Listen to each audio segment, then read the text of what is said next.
मेरी सासू माँ कहती हैं कि 10 साल तू अपने पति के साथ बाहर रही, ऐश किया, तूने अपने परिवार के लिए कुछ नहीं किया। तो आप लोग बताना, जो मेरे फॉलोअर्स हैं वो बताएंगे कि ससुराल में आके क्या करना चाहिए। जब एक जेठानी का बच्चा होने वाला था तो 2 महीने पहले मैं आई, उसका ऑपरेशन से बच्चा हुआ, उसको बेड पे खाना दिया, साथ साथ उसके निकम्मे पति को भी दिया, सास ससुर को भी नीचे लाके खाना देती थी। नीचे मतलब मेरा किचन ऊपर हुआ करता था।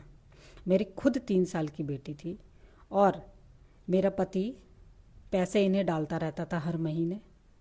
ठीक है, तो ये बता दो कि और मुझे क्या क्या करना था। फंक्शन पार्टी कुछ भी होता था तो मैं 1 महीने पहले आ जाया करती थी।